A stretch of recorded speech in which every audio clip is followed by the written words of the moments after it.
a team of police and military personnel have been dispatched to the northern regional town of Bimbilla, and that's ahead of tomorrow's Supreme Court ruling on the protracted chieftaincy conflicts there. We're all looking forward to that. But a struggle between two families, that's the Nakbana and the Dasanana, from the same Bumuyili gate in Bimbilla over who becomes the next king, has claimed many lives over the period. Now, many homes have been burnt in the conflict. The town is presently under a 6 p.m. to 6 a.m. curfew. Now, scores of security personnel sent there are to ensure that there's no disturbance in the community after the ruling. Now, Member of Parliament for the area, who is also the Defence Minister, Dominic Nitiwo, an MP for the area, is urging residents to remain united regardless of the outcome of the ruling. He spoke to my colleague Seth Kwame Boateng.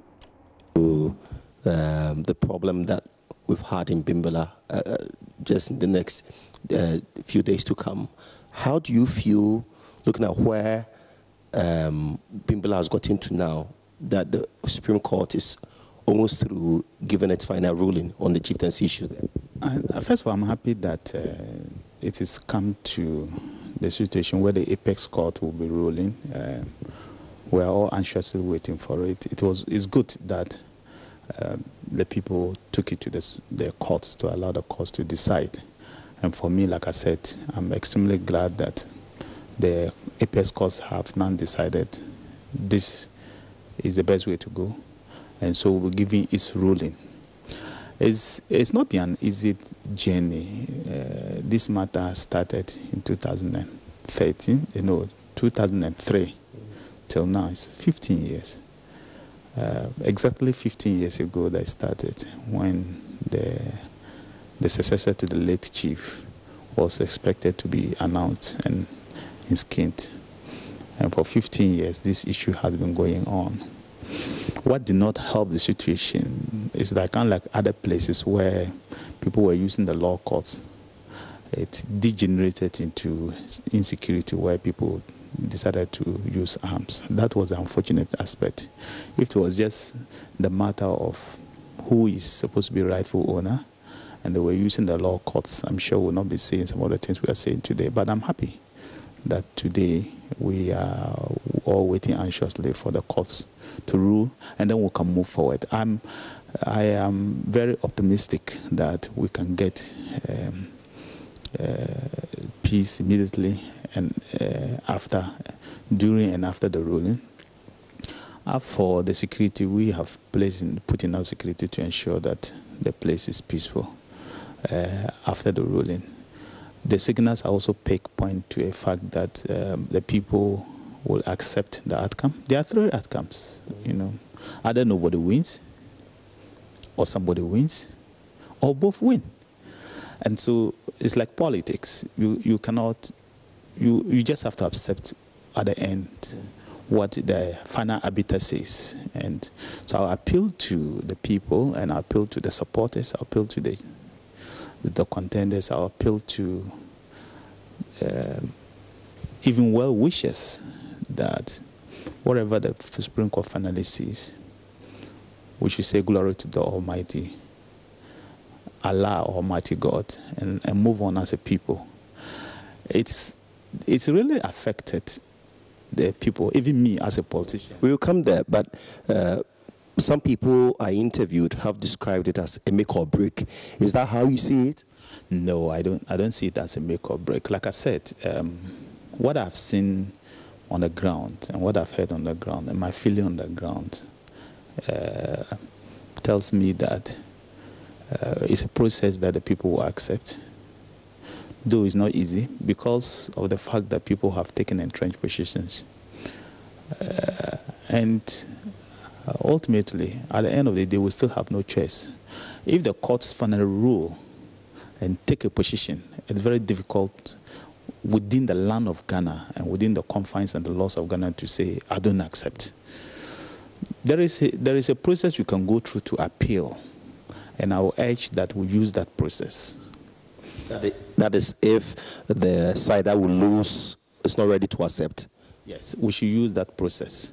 As for the process of taking to arms of violence, I think that should be a no-go area for anybody. And I will appeal to everybody that should be a no-go area for anybody. It will not help anyone. It will not help the nation. it will not even help the people thinking like that. So I do know and appeal that nobody should think of that option. The option is to appeal if you think that where you are, the ruling does not favor you. But like I said, I'm very optimistic that the Supreme Court knows the type of ruling that will bring peace to the area. I'm 100% sure about that. But often the indigents are not those who would want to instigate or ignite any conflict. There are shadow parties. There are third hands elsewhere attempting all the time to manipulate the people, get them to fight. For those people, you may or may not know them. What would you tell them? Like I said, I just hope that in this case, it is the people themselves. And it's largely the people themselves. But if there are third parties, I would ask them to stay off. The people are tired. The youth are tired. The youth and even all of us have tried over the years to do things that will try to bring the people together. The politicians, the non-politicians, the opinion leaders have all tried, even using malams, using politicians, using everybody to talk to the people. And that's why, likely for us, over the last 1 year, you have not heard much about the area. It's been very calm, it's been very peaceful. Everybody is just waiting purposely for the day that the Supreme Court will speak. And they've all pledged that if the Supreme Court speaks, they would respect that decision. So if there are third parties elsewhere, I will urge them to find their time and money and reinvest somewhere. They should invest somewhere or invest positively in the people. They can invest in schools, they can invest in water for the people, they can invest in roads, they can invest in businesses, they can invest in anything that will be profitable to the people other than investing in guns. That's not what the people need. The people need food, the people need education, the people need enlightenment.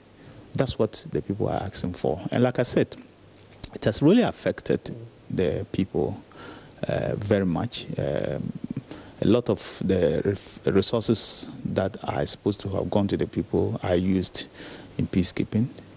Even me as a politician, I was just telling you that I've scaled down the political activities I do in the area drastically. And I use the word drastically. I scaled down it drastically so that we can all be arbiters. We can all be neutral people within the scale of things. I don't belong to any of the feuding factions. In fact, I don't even belong to the tribe that has a problem. But like I said, I want to be somebody who can talk to both sides, and that's exactly what I'm doing now. I should be able to talk to this side, be able to talk to this side, and bring them together, whatever happens. And I try to position myself like that, and I didn't want a situation where politics will influence the way things go. Luckily for me, I have the support of people from both camps, and so I'm able to do that. But what I did in the interim, it was to scale down my political activity and my visits in the area, hoping that after this May, when everything is settled, then we can all go now and make sure that we bring the people together, we'll do political activities together, we'll bring development to the people together. So the future is bright if we can just get across that bridge very well. And what will be the impact of the ruling on Bimbilla, that is, if both sides accept, no matter the outcome, what will be the impact of this on Bimbilla? If you check the geographical location of Bimbilla, it's like the center of the market. It's really located very well, located right in the middle of the Eastern Corridor. You know, if you check the map of Ghana, you check the location, you check the siting of the area, it's just right moving forward in terms of development. So if the ruling were to go well for the people, when I say for the people is that after the ruling, there is no problem. People don't go out there to jubilate. People, you know, if somebody were to lose and even the victorious party decide to go and become brothers to the loser and not jubilate, then you see that it suits them, it eases tension, they become one because the victory is for everybody. So that's the first thing I will advise, that if the ruling is said that once I were to win, I would advise that they should tone down on what we call jubilation. They should go out there and congratulate their neighbors for the fact that instead of taking to arms, they've decided to go to the courts, so that the victory is for everyone. Let it be inclusive. And if the ruling is such that somebody emerges as a winner, he must then lead, because we will not depend on him to lead the people and make sure that everybody becomes one. We no more have the situation where you say, these are my people or these are not my people. Everybody becomes immediately your person. So you don't have a faction any longer. Then you can bring everybody together. That's why his supporters must come down on jubilation. Don't jubilate. Bring everybody together.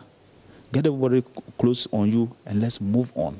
But like I said, the Supreme Court, I pretty believe the Supreme Court will give a judgment that will bring peace to the area. Are you anxious as a member of parliament from Bimbilla? Of course, if I say I'm not anxious, then I would not be telling the truth. I am. But like I said, I have positive reviews about the Supreme Court. I have a lot of confidence in what they do, a lot of confidence in the judges, and I believe that they'll give a ruling that will bring finality to the area, will bring peace to the people, and all of us will be happy the day after. So lastly, for residents who dread the repercussion of this, who are afraid, what would you tell them? Relax. Like I said, the security is good enough to protect everybody. Enough there? Yes, it's good enough to protect everybody. But that is not to say that you can put the best security in the world, but the security of a human being rests on the human being himself. You can put the best security in the world for a human being, but the security of every human being rests for the human being himself. So I will urge every resident to take his own security into his own hand first. And if there is any activity that you think the security agencies should know, let them know. They are there to protect you. They are there to assist you. And particularly the young people, the youth, I would appeal to them to be calm. Whatever the outcome of the ruling, they should be calm. They should not allow anybody to use them. They shouldn't do anything. They should be calm. Let us move the place forward. We need peace. We need the area. We need to ensure that the place is moved forward. Like I said, we've lost a lot. We've lost in terms of development. We've lost in terms of peace, in terms of image. Like I said, even me, I've scaled down on my visits and my political activity in the area. And all other politicians are doing the same. I don't remember the last time any politician visited Bimbilla, because we all decided that that was not the right thing to do. We all wanted this day to pass, and then we can move on as a people. And we can begin to put what we need to do and do it well. So lastly, the curfew in Bimbilla, after the verdict and there is peace and everything, how long will it take for the curfew to be lifted? First of all, that is not under my jurisdiction, you know that. That's under influential? No, that is under the Ministry of Interior. I will not be able to sit here and say that, well, judging from the security and judging from the reports of national security or the Ministry of Interior, this is the day they will lift the curfew. Lifting of the curfew begins from the District Security Committee. If they think that there is enough security, they think that the place is peaceful, they would ask for a review. I cannot tell, but I do know that I trust the managers of the District Security Committee to recommend to the Regional Security Committee to get the Minister of Interior to lift the curfew. But I do know that it may not be as long as other places that have lasted for 100 years. It may not. Would you want me to digress and ask about the police-military clash? How do you feel? You have just come in, but what report have you received? I said, let me digress. I have no comment. Tomorrow you hear from us in Parliament. Defense Minister Dominic Nitiwo there with my colleague Seth Kwame Boateng, of course, expressing his anxiety ahead of the ruling tomorrow. We'll be live on the ground shortly, but some peace ambassadors from the area have also been imploring on residents to help maintain the peace in the area to promote development in Bimbilla. Bimbilla is our land. What is happening is not going into anybody's favor. The roots, the aged, the people are being grounded to a halt. Businesses have come to a halt over the counterproductive curfew that have been imposed on the people. Farmers are crying. The students, like we talked about, life here in Accra is not easy. We have been here struggling. The image the media has given to Bimbilla is affecting almost all of us. That is why we are passionately appealing to everybody. The time has come, like you rightly say, break or a makeup. We must look beyond the future. We must look at the future of the unknown. We must look at the many challenges confronting us as a people. We are not enemies of one ourselves. We are a united Bimbilla, we had ever been won a peace award. These are the focus we should look at as a people. There are so many things that unite us as a people, and our focus and strength must be centralized on those than the superimposed influences tearing us apart. Bimbilla must move on. Okay. Yes. So thank you. So your colleague is passionately appealing to people back home to appreciate the need for peace. What is your message as well ahead of the ruling, and even after the ruling, what would you tell the people there? Yeah, I'm appealing to my grandparents, my parents, my colleague youth, women, everybody. Let us choose peace. Let us embrace peace. We are one family. You are either related through marriage or through any other family relations. Everybody knows everybody. We sit together for generations, and then we have been marrying, intermarrying, and all that. We are very much related to each other. Let us love each other, and let's stop the killings. If killings were to solve the problem, I think that long ago this chieftaincy crisis would have been solved. But where do we find ourselves? We have killed chiefs, we have killed women, we have killed children. Has that solved our problem? Let's focus. Let's focus on peace. Let's choose peace. It doesn't matter which side wins. We are all Nanumbers. Let's all think about the progress of the land and then embrace peace. I feel that peace is a prerequisite for the development of every national economy. And looking at Bimbilla, my heart bleeds when I look at the rippling effects of this conflict over time.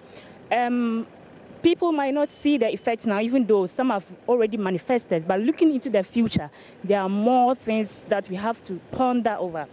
Let's take a quick example as to the businesses in Bimbilla. Most businesses have collapsed due to this conflict, and I'm preaching that my parents out there, my uncles, my grandparents, my fellow women especially, because we are most vulnerable when it comes to war. We can't fight, so let us be a catalyst to preaching peace and development. I couldn't help but agree, and we know that by tomorrow, Bimbilla will stay united and stronger after that Supreme Court ruling. But let's head and speak to the spokesperson for the Sana family, Tahidu Osman Kika. Thank you very much for your time here on The Pulse. Are you anxious ahead of tomorrow's verdict? Hello, Osman. Hello, Osman. We're still working the lines to be able to speak to Osman Tahidu Kika. He speaks for the Dasana family, one side in the Bimbilla issue, and we're looking forward to that Supreme Court ruling tomorrow. You heard the Interior Minister, the Defense Minister, I beg your pardon, Dominic Nitiwo, hoping that the people of Bimbilla will remain united after that Supreme Court ruling. We'll still check again if we have Osman Kika on the line. Osman Kika, if you can hear me. Okay, so it looks like we don't have Osman Kika just yet, but the chairman of the Peace Council, Reverend Professor Emmanuel Asante, is also pleading with the people of Bimbilla to accept the outcome of that verdict of the Supreme Court ruling tomorrow. The two factions in Bimbilla have been embroiled in such a prolonged chieftaincy dispute for the past decade, and they've been struggling with the chieftaincy conflict, which has claimed several lives. So he's been speaking exclusively to JoyNews ahead of that court ruling tomorrow. Okay, so we'll get to hear from the Peace Council chairman shortly, Professor Emmanuel Asante, who has been speaking to JoyNews, because it looks like everybody is anxious and waiting with bated breath for that Supreme Court ruling tomorrow. It's been raging for a long time now, and we're hoping that the Supreme Court ruling, no matter which side it goes, both parties or both factions or all the factions involved in that Bimbilla dispute would come out more united and stronger on that. But let's head to the phone line again and check if we have Osman Kika joining us back on the line. He's spokesperson for one faction, which is the Sana family. Osman, good afternoon and welcome to The Pulse. Good afternoon. Thank you very much. So are you anxious ahead of the Supreme Court ruling tomorrow, you would say? Yes, it's really true. Everybody is anxious for the Supreme Court ruling tomorrow. But we've heard people say, I'm sure you've heard all the peace ambassadors, everybody hoping that there will be peace in Bimbilla. For your side, you are one faction in all this, hoping that it will go in your favor. Are you able to give some assurances that no matter which side it goes, you would stay and look for the bigger picture and maintain peace in Bimbilla? Are you able to give that assurance? Yes, thank you very much. Indeed, you know, we have always looked up to issues and have tried to comport ourselves throughout the struggling period. Indeed, much as we expect that the court will give us the verdict tomorrow, which we think is going to be a victory for the entire Nanong, we also think that we have a responsibility to conduct ourselves whichever way it goes in the interest of peace and the security of the traditional area. So I'm glad you're saying that you're hoping to be able to maintain the peace, but what exact steps are you taking? Because we've heard the defense minister say, for instance, that if it goes in one favor, he's hoping that you would have no or little jubilation. Is that part of your steps you're hoping to take in ensuring peace? Yes, we have actually communicated that to everybody around our area, including settlers and our core supporters, that immediately after the verdict, that is part of the guidelines that we have received from peace ambassadors and then the security, that if it goes in your favor, you have to jubilate moderately. If necessary, you don't even jubilate at all. If on the other side it goes against you, you have to conduct yourself very well. And that is something that we have actually stick to. And we're going to make sure we ensure that. But there's a lot of talk about this Supreme Court ruling tomorrow. But really, how important would this decision be for all the factions tomorrow? Look, let me tell you something very important. The Supreme Court verdict, if it comes well, is going to carry some very essential characteristics. And one of it is going to be that the Supreme Court verdict is going to, one, either, vindicate our custom and tradition or turn it down. Now, so if it comes the way we expect it, it will mean that the custom, the tradition, indeed the team, the composition that we call the kingmakers indeed exists. Unfortunately, if it doesn't come the way it is, fine, then maybe we would assume that there's something different that we have to look at. Instead of relying on kingmakers, instead of relying on the existing custom to select who becomes the ruler or the traditional head of Bimbilla. And apart from that, we're also thinking that if the verdict comes, it's going to come as a unifying verdict. That is why we see it. Yes, because we have already opened our doors to bring on board our brothers from the other side, at least to steer the affairs with us, so that at least we can catch up with the losses. We have indeed been deprived a lot from so many privileges because of this insecurity and the so-called chieftaincy struggle. So we think that tomorrow is going to be a very remarkable day for us to begin to, fight to gain back what we have lost. So we can safely say that the verdict tomorrow will be the end-all and be-all to the chieftaincy dispute. If it is left with us, you can count on us 100%. Great assurance there, Osman Kika. We'll hold you to it. Thank you very much. He speaks for the Dasana family. But let's speak to our Northern Regional correspondent. Let's touch base with her, Martina Bugui. She's en route to Bimbilla as we speak. We told you earlier that security has been beefed up ahead of the Supreme Court ruling tomorrow, and she has her ears and eyes on the ground and joins us on the line. So, Martina, give us a sense of activities in the town, that's Bimbilla, ahead of the ruling tomorrow. Today is a market day for the area, and so people are busy in the market. Those who have other activities to undertake, they are doing it. It doesn't look like they are anticipating any issue to come up tomorrow. They believe that they have had enough of the conflict, they have had enough of the distractions, and it is time that they put that to rest and move on as a people and as one. So it looks like the people have had it, they want peace at all costs. That's it? Exactly so. Speaking to them, what you get is that they have development is just not moving. People get farm harvest and it's destroyed. And so they look at all that has happened and think that, look, it is about time they give up all that and then unite as one to move on. That's the sense I get. But let's talk about security. What do we know? We're told earlier that security is being beefed up. What can you say about that? Exactly so. It's being there are several patrols in the area, and it's a combined team. And so people are sure that with the security app, they are very safe.